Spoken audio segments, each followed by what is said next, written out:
anyways, in the end, I was satisfied with all the numbers that I got, as in they checked the box. Were those numbers too high for me? Of course, I want to have the least amount of expenses, but it all checked out. The rent roll checked out between the list that I'm given and the leases. It all matches. All the expenses, except I noticed that to me, some of the expenses were missing because when you know when you're going to take when I'm going to go take over the loan from the CMHC, some of those expenses need to be normalized. So maintenance and repair, management, the janitor, it's a standard.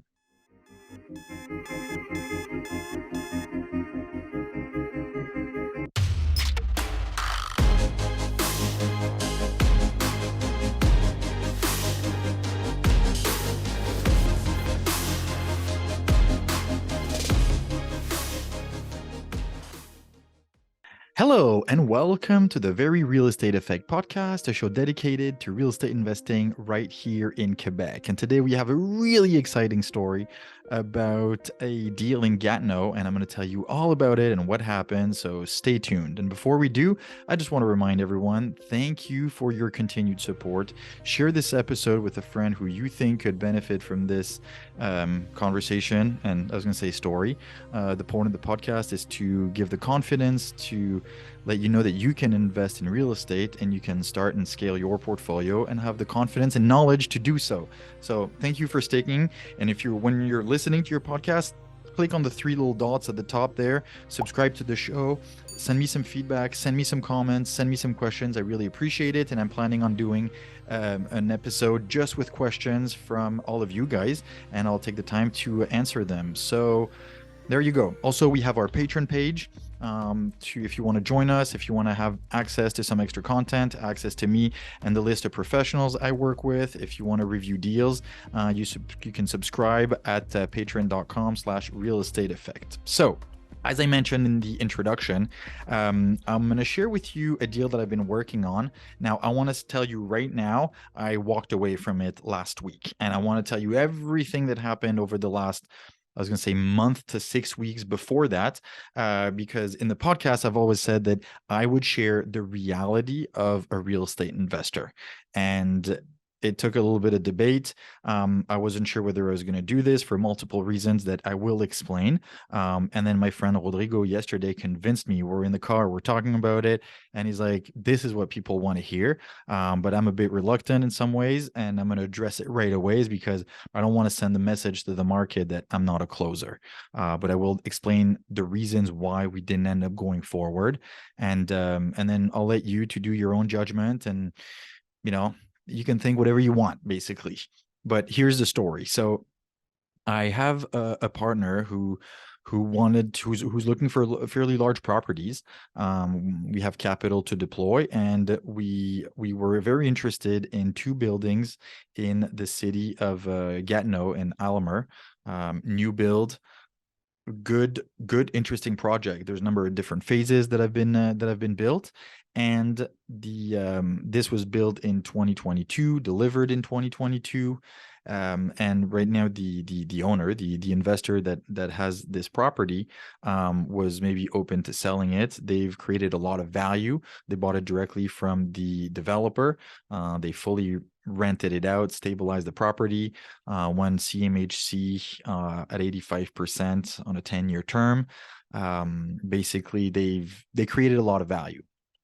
So it took a little bit of back and forth, obviously. We negotiated a little bit the price, but not that much because that's roughly what it's worth. We also, so we put it under contract. And so there's two different addresses, so two different contracts. Working with the broker who brought me who brought me the deal and the property. And I was very straightforward and very clear at the beginning. Here's what we're trying to achieve. We have the capital to do this. It was conditional on taking over the CMHC loan from the current owner. So we need to be able to qualify to take over the loans and then bring forward the down payment, which is essentially like buying the equity that's already in the deal. So that's how we were structuring it. Now, we negotiated on the price a little bit. We found an agreement, and I needed a fair amount of time to, work the structure, work the funds, and all that stuff. So we had put like closing in 90 days. So that gave me plenty enough time to do everything that I had to do. So after a couple of days, weeks, I think about 10 days, 2 weeks, we actually went to Gatineau to go visit the property with my partner. Um, it's more or less what we had expected. I had done a lot of research on the property, the build, the neighborhood, the city, like everything qualifies because Gatineau is rapidly growing. There's a huge demand. Basically, there's a huge shortage for housing.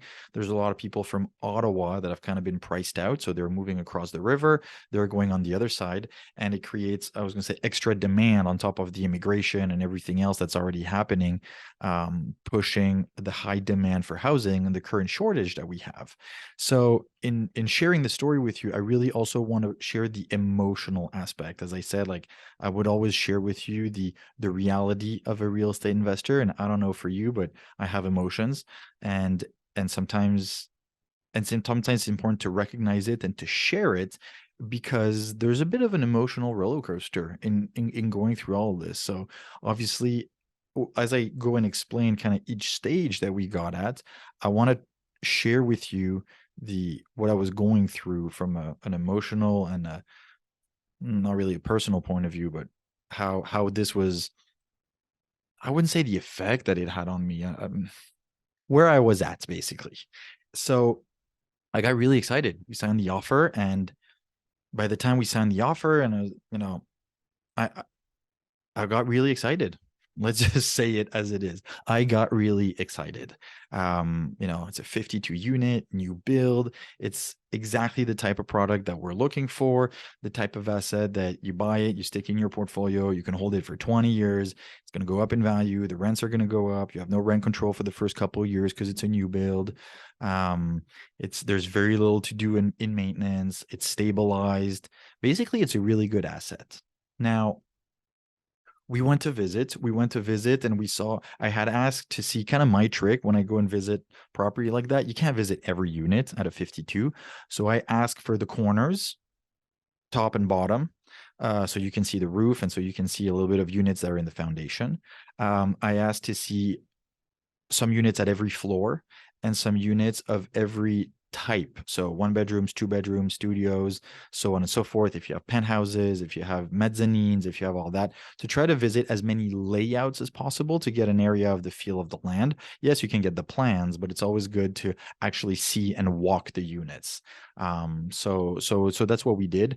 We visited, I don't know, about maybe just under a dozen units of every type in both buildings. I felt pretty satisfied with the walkthrough and the visit. We then went obviously around the building. We looked at all the common areas, and then looking at the parking lots, the garbage area, and asking a lot of questions because obviously in going to a walkthrough like that, you need to come prepared. You need to have gone through the entire rent roll. You need to have gone through part of the due diligence so you know what to look at and you can question certain expenses, how it works, so on and so forth. And I've talked a little bit about this in previous episodes, so I'm not going to go back into it so much. So we went to go do the visit, and it's exciting because at first, like, all of this is just paper and images, right? You're making an offer. It's just all documents. It's flat. It's two-dimensional. I always love to drive to the place, see the property. I was gonna say touch the wall, brick is brick, and drywall is drywall, but to go walk the premises, it's super important, and you also get a feel for it. And that's what we did. So the electric meters, the gas meters, kind of going through the pro forma again in terms of, okay, the expenses, who pays for what? Is it the owner? Is it the tenants? So on and so forth. So we did all that, and it checked out. It's good. Now, once I've done that, I like to really go deep in the due diligence. So looking at every expense, and every expense needs to be backed by documents. It's not like, oh, I pay this much. It's like, okay, the insurance, give me the policy, the gas and the electricity, the hydro, give me the yearly bills. And if possible, 2 years worth, because so you can go through a full seasonality. Obviously, in electricity, in the month of July, in the month of May, and in the month of February, it's not the same thing. In July, you don't need heating, but you have the AC running. And so in May, you don't, because it's usually about 20, which is the optimal. Anyway, so you want to see a full cycle of season when you have the hydro. So that's what we did. And then there's two different buildings. The electricity is included, the gas is included. Anyway, and it wasn't fully complete, but anyways, in the end, I was satisfied with all the numbers that I got, as in they checked the box. Were those numbers too high for me? Of course, I want to have the least amount of expenses, but it all checked out. The rent roll checked out between the list that I'm given and the leases. It all matches. All the expenses, except I noticed that to me, some of the expenses were missing, because when I'm going to go take over the loan from the CMHC, some of those expenses need to be normalized. So maintenance and repair, management, the janitor, it's a standard. You don't have the choice. This is how much the CMHC counts. And then when you rent I was going to say fully loaded, fully furnished, you need to have a reserve for your appliances. It's usually about $50 per year per unit. So $250 per apartment that has 5 appliances. So you multiply that by the number of units, and I think we were at 8,500 or something like that. So that's a substantial expense that was omitted. And then there is same thing for thermopumps. So if you have thermopumps, eventually you're going to need to replace them. You need to set some money aside, and so on and so forth. And basically, as I really normalized in the way the CMHC would versus what I was provided by the current owners, my expense ratio went from 32% to 40%. Makes a huge difference in the building valuation. And so for me, once it was properly normalized, because all of the expenses are included to the owner, the expense ratio went up. Therefore, the value of the property went down. And it seemed to me like that wasn't really accounted for. Now, with the sale part of the due diligence, I was provided with an evaluation report that was performed by a very reputable evaluator that's known worldwide, that actually didn't take some of those expenses into account. And I thought it was weird. So I asked around to a mortgage broker, to an evaluator, to all that. And I was kind of told that for what they were given at the time, it was kind of normal, that they didn't normalize it the way maybe it should have been. Anyways, regardless of how, to me, the expense ratio was higher than what was declared. That's one thing. Now, because of that, I felt like it was affecting the value of the property, and I wanted to renegotiate a little bit with the seller and see, basically see what we could do. So we actually got on a call and, fully transparent, open everything, and said, here's the situation. Here's what I found out. CMHC, per the CMHC, there's some expenses that are missing. Could we, how negotiable are you? And basically what they told me was, look, there's one of those buildings that sold for higher than what you have it under contract as.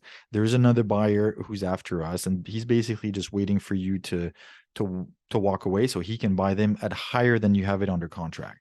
So that's the seller's way to tell me that I'm not negotiable. And I totally understand, totally respect it. If I would have been in his shoes, I probably would have done and said the same thing. So my hat's off to him. I have full respect for that.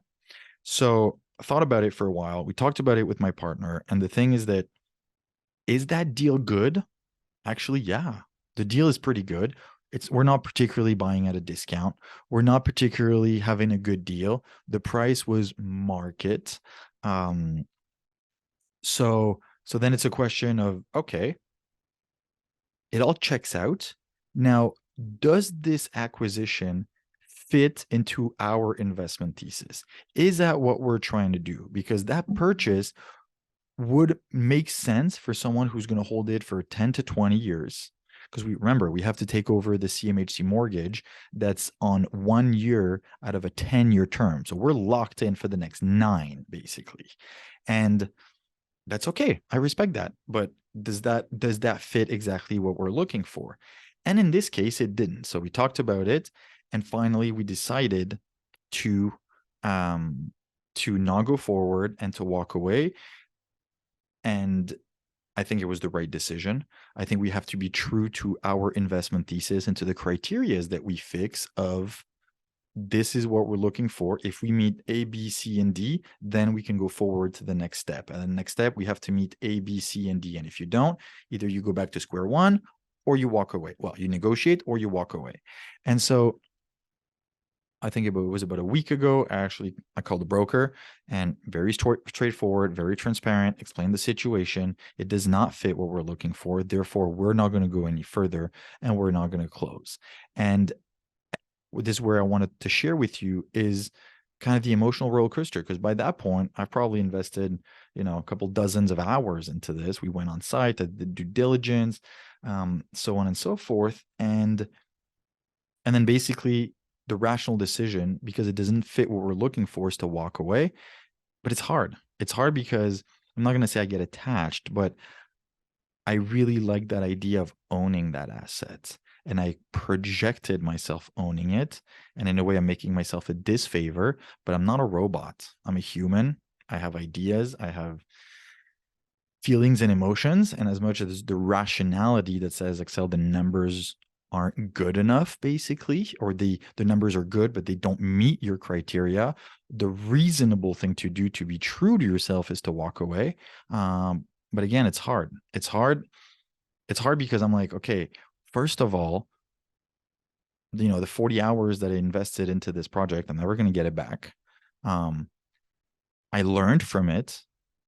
I learned I learned about that market. I learned about new bill. I learned about that type of deal. So that's, on the plus side. But one, I'm never going to get my time back. And two, which I care about, is that what kind of message am I sending to a potential seller or to a broker? And this is how I was convinced by Rodrigo to share this is that I'm scared that it's going to send the message that Axel is not serious and that he makes offers and he doesn't close. And what I learned from it yesterday is that no, Axel has to be honest and transparent about his investment criterias. And you make offers, you do your due diligence. If it fits, you move forward. If it doesn't, you don't, and you walk away. So that's what I did. But it's hard because I care about the message that I send to the market, especially now that I'm sharing it on the podcast. So I'm really putting myself out there. And it goes two ways. Like, I want to reassure sellers that I am serious, that I do my job well, that I'm thorough with the due diligence. But if the numbers don't work, the numbers don't work. Like, that's it. So in the end, it's a transaction. It's a deal. If the deal doesn't work, the deal doesn't work, and you walk away, you move. And sometimes it's actually like the best thing to do is to be able to walk away as quickly as possible so that you can start looking at other deals, because otherwise we could have dragged this for probably another month. But it's in no one's interest to do that. And on the first call that we had with the broker and the seller, I told them exactly what we're looking for, how it was going to work for the funding. And I told them, look, I'm not here to waste your time. If it doesn't work, I'll let you know.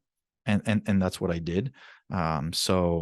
So I think it's important to share it with you, because whether you're looking for a single family home, you're looking to buy your first triplex, you're looking to buy your first sixplex, you're maybe looking to buy a 24 unit, you're going to have to go through quite a few before you actually find one that makes sense. And then you're going to go and make an offer. And once you make an offer and that offer is accepted, you're only just really starting the process. It could take you 3 to 6 months to close. And you have to be ready to walk away, because otherwise you're falling in love with the deal, but even though the numbers don't work. And that's when you make a mistake. That's when you make a bad financial decision. And so now that I think about it and I actually share the story, I don't want to say I'm happy I walked away. It's just, I know it was the right thing to do. But again, emotionally, it's a bit difficult because I care about what other people think, and maybe I shouldn't as much. And that's one thing, and that's something for me to think about and to learn on. I want to make sure I send the right message to the market, and at the same time, I need to be true and honest to my financial partner, to my other partners, where, hey, we said we'd buy this if it makes sense. If it doesn't make sense, we don't buy it. but it goes through the excitement of, yay, look, possibly we could own, a 52 unit in Gatineau. This would be great. It's a great market. And then you go through due diligence and it's like, the deal's actually good, but it doesn't really exactly fit what we're looking for. And then it's like, okay, now is the moment where we need to make a decision. What do we do? And we decided to walk away. The seller had told me that they basically had someone else who was right behind and just waiting for me to walk away. So I know they're going to sell it probably in the next 2-3 months to a very happy buyer, and I'm very happy for them. That's great. So my big takeaway from all this is that not every deal works. The takeaway is that some of the best deals are actually the ones we don't make. And I know it sounds really weird, but after a while you realize, oof, I'm so glad I didn't make that transaction. It wouldn't have worked. It didn't fit what we're looking for, so on and so forth. So now, do I feel a bit of disappointment? Yeah, because I invested some time and resources into it. I'm never going to get that time back. I did learn from that transaction. So that's on the plus side. Actually, I realize how even recording this podcast and sharing with you is also a way for me to have closure, because, well, how quickly am I going to rebound? How quickly am I going to look for other deals? And I'm certainly not going to lay here and lick my wound and be like, oh, I didn't close. What matters is like, hey, you want to buy? You want to find stuff? Go, run, run, run. And so that's what I'm going to do. So I'm back at it. I'm still looking in that market, and I will find, and I will do some transactions. So yeah. So that's that. And sometimes it's a bit of an emotional roller coaster. It can be fun. It can be very exciting. It can also be extremely discouraging. And sometimes I look at it, I'm like, oh my God, for the amount of time I've spent in the last like 2-3 months on deals I didn't end up doing. Yeah, but all it takes is to close one or two good one, and then it makes it up for all those other ones that didn't work out. So that's what and it's okay. It's okay. Just you can't put too much pressure on yourself. Again, you may just be looking for your first duplex and triplex, and yeah, you're gonna have to go through maybe a dozen visit before you find one that makes sense. That makes sense. And I remind myself that it's just an investment vehicle. As much as I feel I was gonna say a social responsibility that I want to provide housing, I am not.